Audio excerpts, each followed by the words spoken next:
August 15 ആകുമ്പോഴത്തേക്കും നമ്മുടെ ചെറിയ കുട്ടികൾക്കൊക്കെ ഇടാൻ പറ്റിയ ഒരു ഹെയർ ബാൻഡ് ചെയ്തെടുത്താലോ. അതിനായിട്ട് ഞാനിവിടെ ഇതേപോലത്തെ ഒരു ഫ്ലാഗിന്റെ കളറുള്ള റിബൺ എടുത്തിട്ടുണ്ട്. റിബൺ ഒന്ന് മടക്കി വെച്ചതിന് ശേഷം സിസേഴ്സ് വെച്ചിട്ട് ഒന്ന് കട്ട് ചെയ്തെടുക്കുന്നുണ്ട്. ഈ നീളത്തിൽ നമുക്കൊരു 5 എണ്ണം കട്ട് ചെയ്തെടുക്കണം. കട്ട് ചെയ്ത റിബൺ എടുത്തിട്ട് ഒന്ന് മടക്കിയിട്ട് ഒന്നും കൂടി ഇതുപോലെ മടക്കി എടുക്കുന്നുണ്ട്. ഇനി ഒരു സൂചി വെച്ചിട്ട് അതിൻ്റെ ഉള്ളിൽ കൂടി ഇതുപോലെ കയറ്റി കൊടുക്കാം.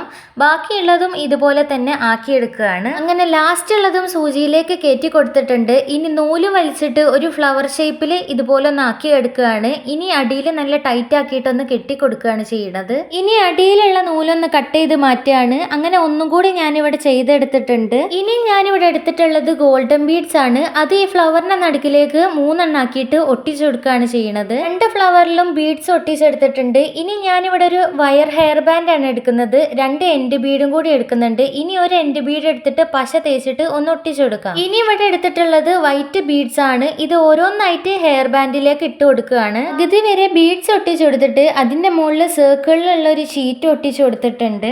ഇനി നമ്മൾ നേരത്തെ ഉണ്ടാക്കി വെച്ച ഫ്ലവറിന്റെ മുകളിൽ ഒരു ഷീറ്റ് ഒട്ടിച്ചു കൊടുത്തിട്ടുണ്ട്. അതിന്റെ മുകളിൽ പശ തേച്ചിട്ട് ഇതുപോലെ ഒന്ന് ഒട്ടിച്ചെടുക്കുകയാണ്. 2 ഫ്ലവർ ഒട്ടിച്ചു കൊടുത്തിട്ട് ബാക്കിയുള്ള വയറിന്റെ മുകളിലേക്ക് ബീഡ്സ് ഇട്ട് കൊടുക്കുകയാണ്. ഇനി ഒരു എൻഡ് ബീഡും കൂടി ഇട്ട് കൊടുത്താൽ നമ്മുടെ ഹെയർ ബാൻഡ് ഇവിടെ റെഡി ആയിട്ടുണ്ട്. അപ്പോൾ എങ്ങനെയുണ്ടെന്ന് കമന്റ് ചെയ്യുക. ഇഷ്ടമായാൽ ലൈക്ക് ചെയ്യുക. സിമ്പിളായിട്ടുള്ള ഹെയർ ബാൻഡ് നിങ്ങളും ഒന്ന് ട്രൈ ചെയ്ത് നോക്കുക. പിന്നെ ചാനൽ സബ്സ്ക്രൈബ് ചെയ്ത് സപ്പോർട്ടും കൂടി ചെയ്യുക.